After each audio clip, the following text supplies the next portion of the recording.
As an independent, you're starting behind the 8 ball in every way possible, especially if you don't have a ready-made network. So it's imperative to have a plan, a process, and a routine.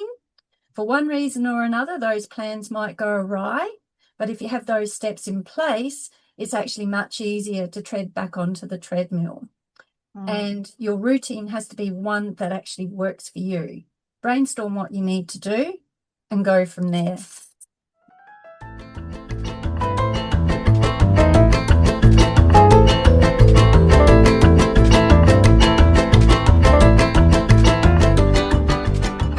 Everybody, and welcome to Unfiltered Voices, the podcast that is all about busting the myth that self-published is second-rate. I'm Kellie Nissen. I'm an author coach and a self-published author, and I'll be talking to authors, illustrators, and other self-published industry professionals about their choices, their journeys, and everything in between. So stick around. Susea Spray, welcome back to Unfiltered Voices. Thank you so much for asking me to return. I'm really looking forward to today. It's an absolute pleasure. We were just saying before we got on too that Susea was my very, very, very first guest on Unfiltered Voices, and this is episode 30 that we're recording now, which I've decided will be the end of season 1 before I have a little break, and I've got Susea back. So having Susea top and tail, Unfiltered Voices, is extra special. And this time, Susea, we're going to be talking about your newest projects, but also asked you back because you've got a lot of expertise in author publishing, where you, as the author publisher, you have to liaise directly with the other stakeholders. For example, your illustrators. So we're going to talk a lot about that today. Yes. So just a quick reintroduction. Susea Spray is the author of A Big Blue Boat and its sequel, A Day on the Brine. And I can promise you that there are several more coming out very soon. In fact, I believe there was a rather large delivery the other day. Yes. So the Big Blue Boat series is based on Susea's real-life adventures on Gratis, which is the boat that she has sailed around the world in alongside her husband, Bob. And they're still sailing today. But these days, the highlight of Susie's writing life is sharing her love of language, storytelling, sailing, nature, and the sea with young and old in person through her author visits, which we will also have to talk about the skill of author visits and how to actually organise them. That might be a third one. I don't know. Anyway, that sounds exciting. Yes. So, Susea, not only have you produced 2/4 absolutely stunning books, you've also have a growing list of other achievements. So you've got the Page Turner Awards Picture Book Genre Award. You won that category. You are the winner of a Purple Dragonfly Award.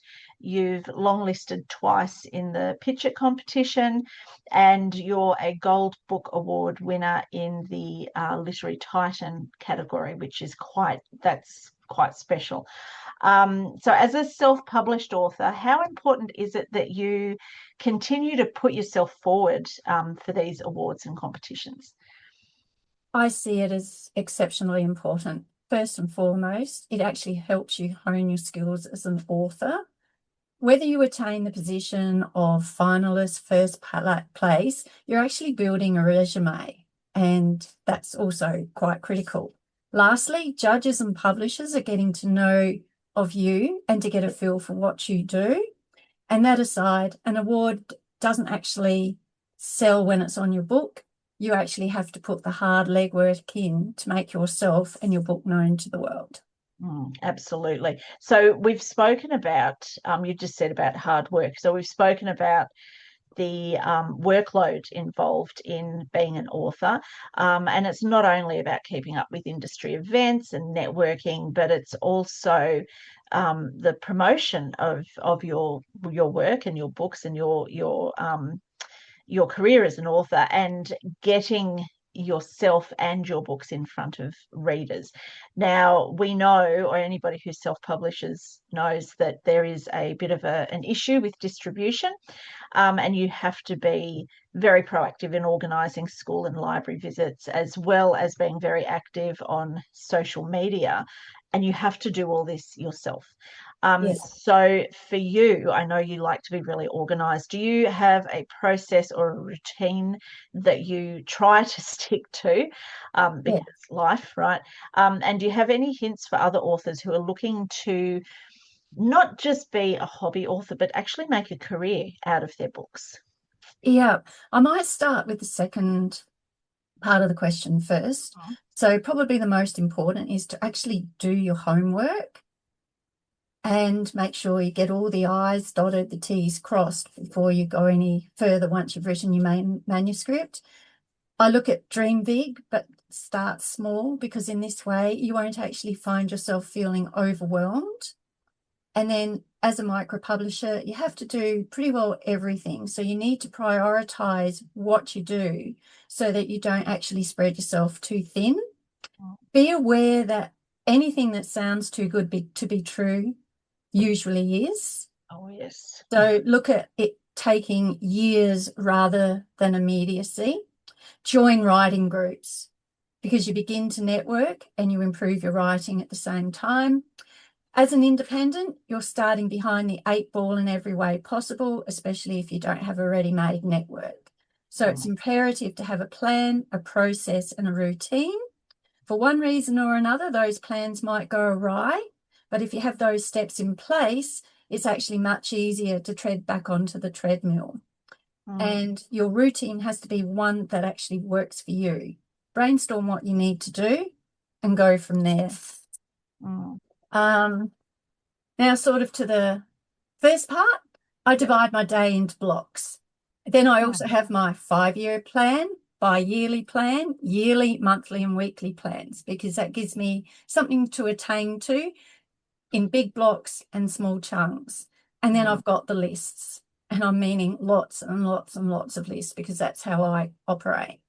It's the monthly list, the weekly list, the daily list. The daily list used to have 10 or 12 items. Kellie, you suggested trying for 5. I did. That was my business coach that actually suggested that, yes. Yep.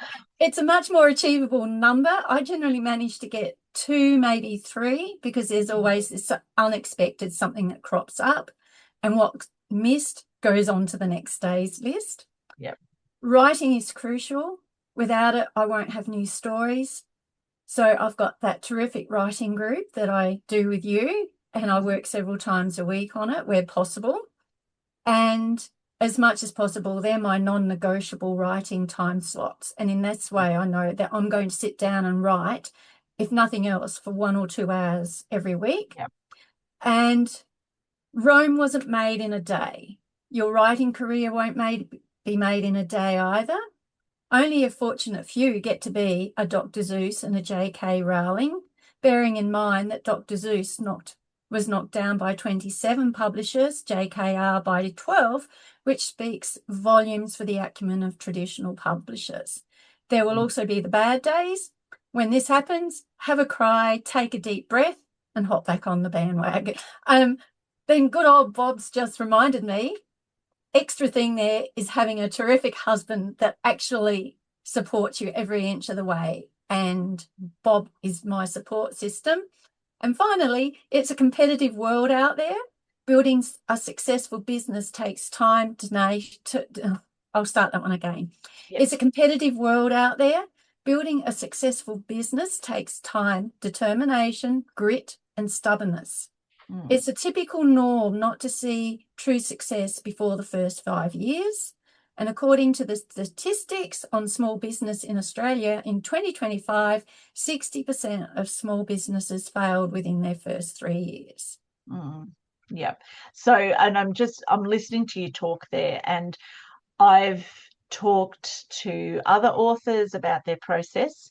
And a lot of their process is the writing side of things and that sort of thing, and what you said there about, have dedicated writing time that's like your non-negotiable time and everything.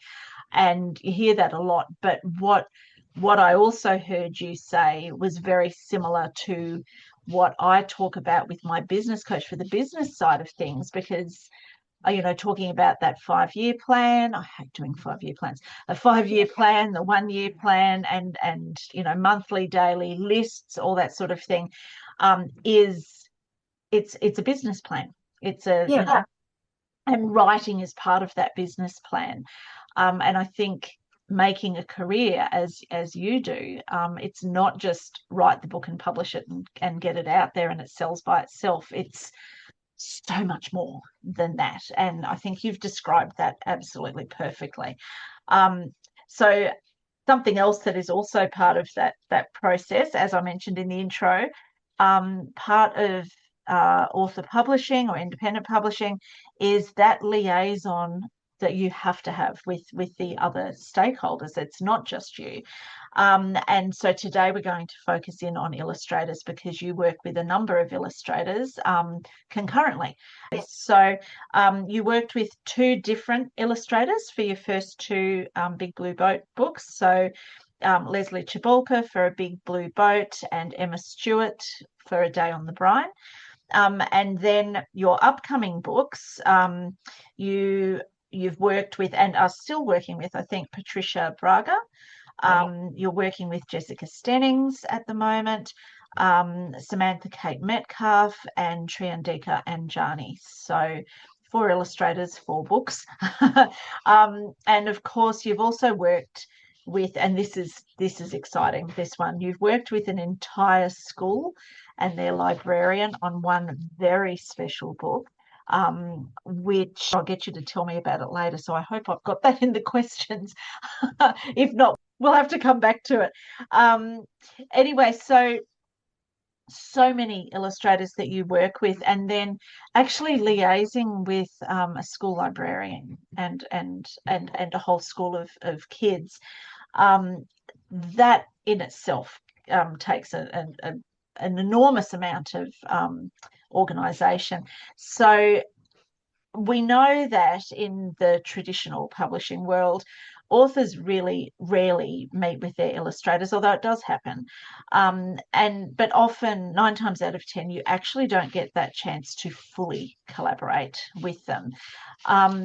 Obviously, though, when you're independently publishing, this can't be the case. Like you're in control of this. You need to collaborate. So how does that actually work? But right back to the start, how do you actually find your illustrators? Leslie was a friend of a friend. Losing her was a seriously stressful time. In the end, I turned to Google searches. And then since then, I've also made lots of connections within the writing world. Word of mouth is absolutely fabulous. It's how through you, I met Jessica and Dika. It was through the Google searches that I found Emma for A Day on the Brine. I also look at Instagram accounts, Facebook groups, and it was through an online group that I connected with Patricia. And you need to know what you are looking for. Be prepared to spend hours and days and months looking through thousands. Don't panic. It took me months to find the right people, and you've got to make sure that you're happy with who you go with. So from there, the collaboration is different with every illustrator that I have worked with. So,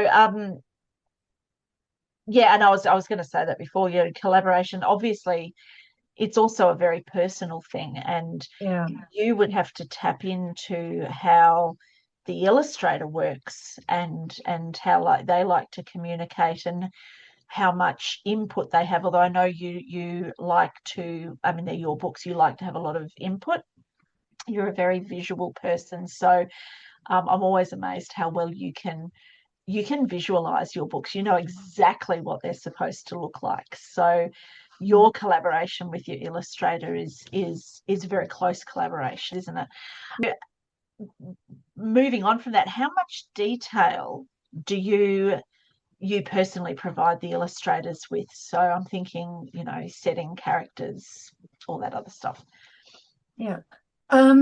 With the Big Blue Boat series, I include seriously detailed notes because they are realistic sailing stories, and there's one still to be done in particular where we need to have the sails correctly positioned to do with the changing of the wind. So I include the setting, the action, the character overviews. I actually provided, when I did Frog, I had very few illustration notes in there for Patricia, but it turned out that she actually prefers to have as much detail provided as possible. In addition to the notes, occasionally I'll also provide my own sketches or photos to help out, which is what I've done for both Patricia, Jessica, Samantha Kate, with the story that she's doing for me, and even with the one that Deeka's doing. It's a very realistic one, and I'm watching it happen as we speak. And because of what the topic is, it has to be pretty precise. So overall, every illustrator I've worked with, including Emma Stewart, has preferred as many notes as possible because they actually help them to create the characters and their world. And then at the same time, I make it known that the notes are only a guide, which enables them to have the freedom. And I also encourage them, if they've got an issue or they're not sure of something, or if they think something will work better, created a little bit differently, to please ask me questions. Yeah. And I think that's what collaboration is, isn't it? It's not you just giving the instructions and them following. It is that back and forth process. So in terms of liaising with your illustrators, again, this is probably dependent on the illustrator, right? But how often do you meet up with your illustrators?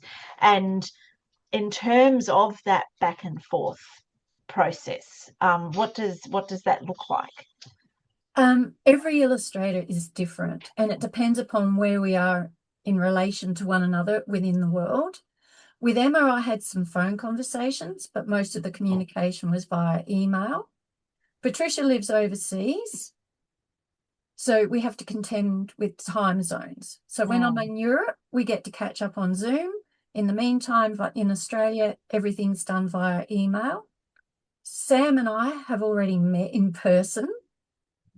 And other than Leslie, she's actually the first illustrator that I've been able to do that with. And we're going to catch up again later this year. In the interim, it's email communications that will be key. Then at her request, Jessica and I meet on Zoom once a week. And I am thoroughly enjoying that process because we're actually getting to know each other as people and forming a friendship. And it's terrific to watch her creating the images actually as we're actually talking. So she's doing the rough outline sketches as we're actually speaking about specific illustrations. The complexity of the storyline also determines how much backwards and forwarding takes place. So with Emma, I was presented with the full pencil sketches and no character reference was given to her per se.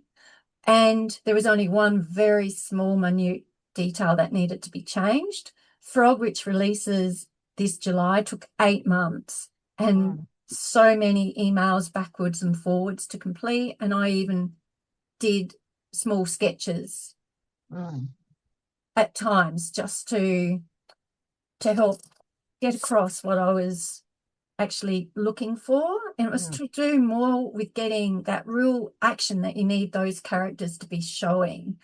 And it's a bit trickier because English is Patricia's second language.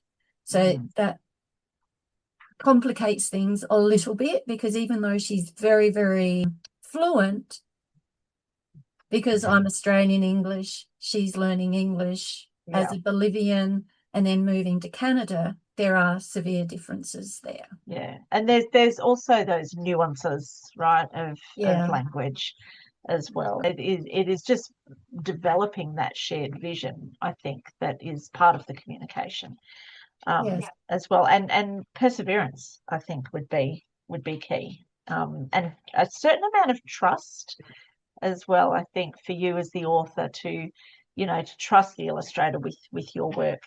On that, what happens if or when, and I'm guessing this has probably happened to you, but when you and the illustrator have completely different ideas about things? Okay, so first and foremost, since starting writing, my confidence has grown in leaps and bounds. So whereas once upon a time I would have just left it and put up with it, I don't do that now. If the image isn't what you want, don't be afraid to say so. It's important to explain why something isn't working for you. And one of the beauties of providing plenty of illustration notes is that it helps to reduce the chance of something going wrong.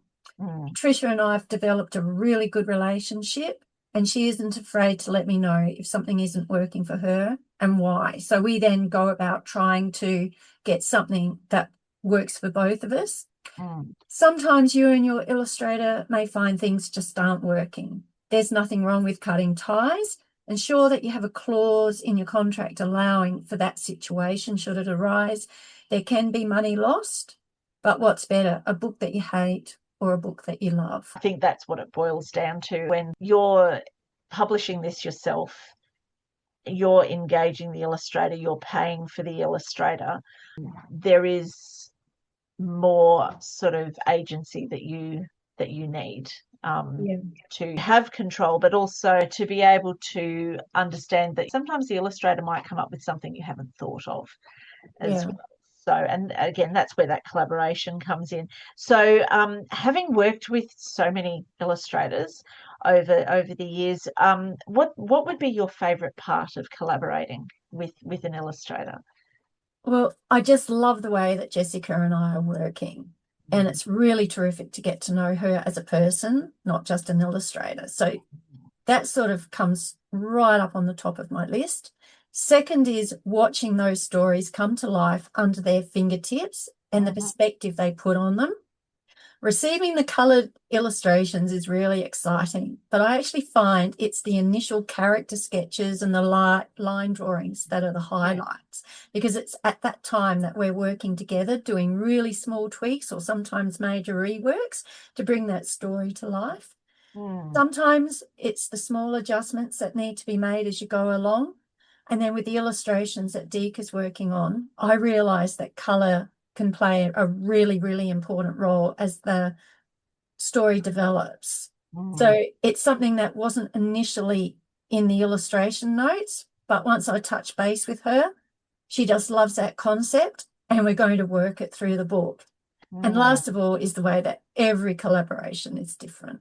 Yeah, it is. It sort of keeps things sort of fresh, doesn't it? And interesting and everything. And it makes this more than just a job, doesn't it? It's it's a passion. And I know full well how like actually when you come online to our groups, I can usually tell by your face and how you say hi and that sort of thing. I'll be like, oh, here we go, Susie's got something to show us. I think seeing what you can see in your head actually come to life and knowing that the illustrator gets you as well, I think is but it's hard not to be swept up in your your enthusiasm and your excitement. So let's just flip that. There is all that fun and excitement and that sort of thing, but it's not all fun and games. It's not all easy. What's the hardest part of the collaboration process for you? All right. English is a second language for Patricia, as I said. So because of her interpretation and there not always being enough illustration notes for the frog story in particular, and even the second one that she's done for me, which is probably the next print run. Initially, her images were way, way off theme. So in those first few weeks, there were often times where I was actually going to pull the plug, and it was good old Bob there in the background. He's worked with lots of people right across the world, so he's experienced that firsthand. And he was also born in Italy, So English was his second language. So he's been there, done that. Mm. So with his help, it was about finding a way to overcome that issue. So now I will often include really rough sketches or diagrams alongside of the notes. I will go right across the internet looking for specific animals or people that have got the, I guess, the mindset, or for the animals, it's the actual personalities that I'm trying to get them to get. And then, of course, we're dealing with Australian animals as well. So more often than not, I've got my own photos because I trained as a photographer, but it's giving her as much as I possibly can to help her bring those illustrations to fruition. And then probably the hardest part was having the courage to speak up when something wasn't working. Yes, yeah, and it does come back to that self-doubt, doesn't it? And Yeah. just the general confidence. Like nobody likes to say to somebody, that's not right. That's not what I wanted.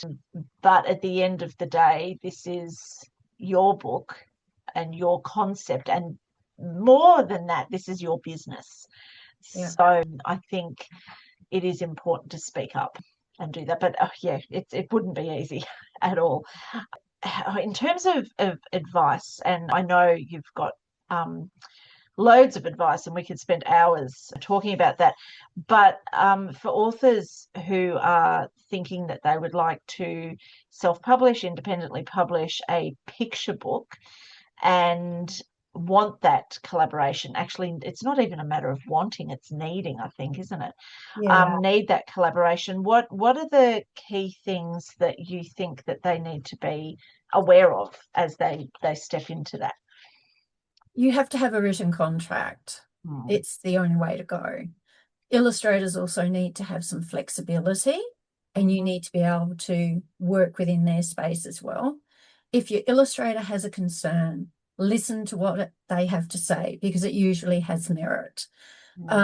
Australian and New Zealand illustrators can be really expensive, so don't be afraid to look further afield for it. There are plenty of good illustrators out there. It's just a matter of being patient. Do your sums. For example, if a 40-page book is going to cost $15,000 to illustrate, work out how many books you need to sell to even break even. For A Day on the Brine, which was 32 pages, we have to sell 2,000 copies to actually attain break-even point. Be aware that Amazon sounds good in theory, but you receive poor royalties and the production costs are high. If you want to do well on the platform, you have to pour money into advertising, and sometimes even that doesn't get you where you want to. Yeah. Don't be afraid to tell an illustrator it's not working. You want a book you love, not one you're going to hate. Absolutely. And all good advice. I think the money side of things, the cost, it shouldn't surprise people, given the amount of work that goes into it, but I know it does.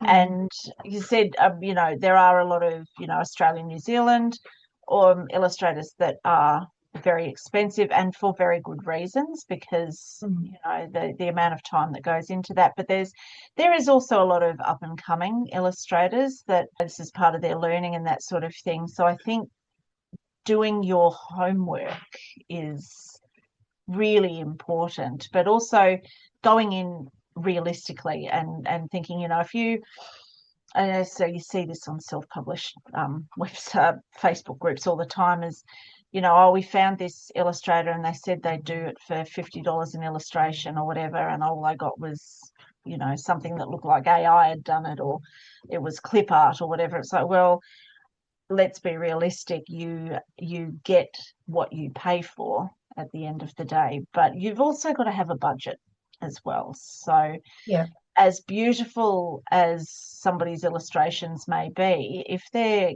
beyond your budget, as you said, what was that, 2,000 books that you have to sell just to break even? This is before you even make a profit, and you don't even count the hours that you've put in. Right, so that's just the money that you spent on the illustrations and layout. So just going in with your eyes up. It's not impossible, but you just need to be aware and not take shortcuts. And there is one other thing we need to look at as well, I guess. A lot of these illustrators that are charging that money, they're actually working full-time, living off of their income from doing illustrations. They don't need to work another job. Whereas even Australia's top-notch children's picture book authors, most of them are working 1, 2, and even 3 jobs to earn money. They're not actually making an income off of what they're earning from their picture book that they've written. Yeah. And that's the difference between being an author and being an illustrator. Yes, yeah. I've often wonder about the hourly rate. You don't even want to think about what that hourly rate is, because it's not going to be much, really, is it, for an illustrator? Yeah, so we say, oh, it's expensive, but actually, is it when we're talking about hourly rates? So I just want to tie up here on something a little bit fun. So an opportunity for you to show your quirky side, which I know you've got, or your tendency not to always conform to the norm. So another very important part of the whole author career publication process is the launch of the book. And of course, you can have multiple launches. You don't just have to have one, but often launches, we find them, at bookshops or at libraries, which is perfectly fine. Why wouldn't you launch your book in a bookshop? But if you could launch your next book, or any one of your next books, anywhere at all, no holds barred, where would you go? Oh, I'm thinking of the next A Big Blue Boat Yep. book, which is currently being illustrated by Jessica. Mm. Holding a book launch in the middle of the ocean on gratis would be absolutely fabulous. But realistically, someday in the future, I'm thinking of heading to Tassie to launch this book that Jessica and I are working on. And I'm sort of thinking the Maritime Museum, if I can get them to be interested in having us come along for it. Yeah, I know that. I mean, that would be, because that goes in really well with the theme. But just going back to, I just got this image, and the only downside of actually launching the book on gratis in the middle of the ocean is I wouldn't be able to go because I get really badly seasick. But I've just got this image of you and Bob on gratis, right, doing this launch, and this like almost flotilla of boats around you and that sort of thing. That would be like a drone picture of that would be awesome. So, you know what? Never say never, and you have to dream, don't you? So, well, didn't you said that right at the start, didn't you? Dream big, start small. Yeah. Nothing. Yeah, just baby steps, but you have to have that big dream to achieve stuff. So, Susie, thank you so much. Can you just let everybody know, please, where they can find you to book you for your fantastic author visits that you do, school visits, and where people can purchase your books? So my webpage is the best place to contact me on. I've got a contact page there. I'm currently now taking bookings for 2027. I only have like 5 positions left this coming November, and I'm fully booked for this year. Wow. And they can find me under the extras. If they click on extras, a little menu bar comes down, and I think up the top of it is author visits. So they can touch base with me that way. I have my shop on the web page, so they can purchase any books from there. And then I also have all the typical distributors for libraries and so forth, where librarians or teachers can touch base that way. I'm often out of range with regards to the phone, so emailing is the best way to touch base, which is via the webpage.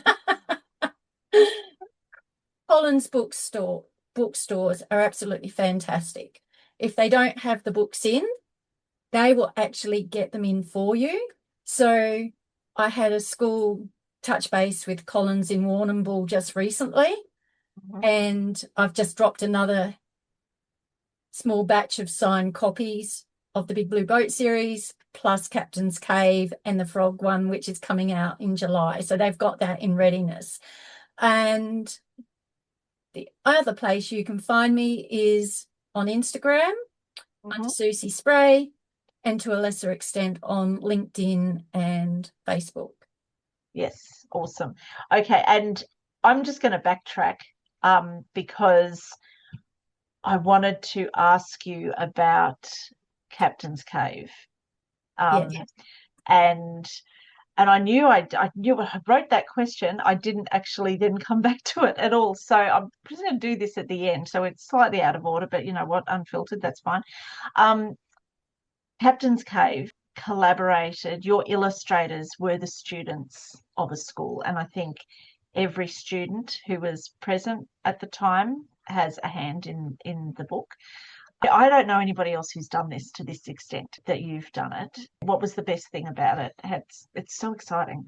There's a few factors in there that have those special moments. Probably one of the big ones was the day I received the letter and it said, we've got a theme, a new setting, and they gave me some rhyming couplets and mentioned magical, mythical animals. And honestly, my first reaction was that there's an image of Charlie Brown and he's got this R all across the top and he's just going, yes. That was my first reaction because I never have. And until then, I actually did not write to a set topic because it was like drawing water from a stone. So I didn't do well in English at school. I didn't like it. So to get that as a request, I then put it away and thought, I'm not doing this.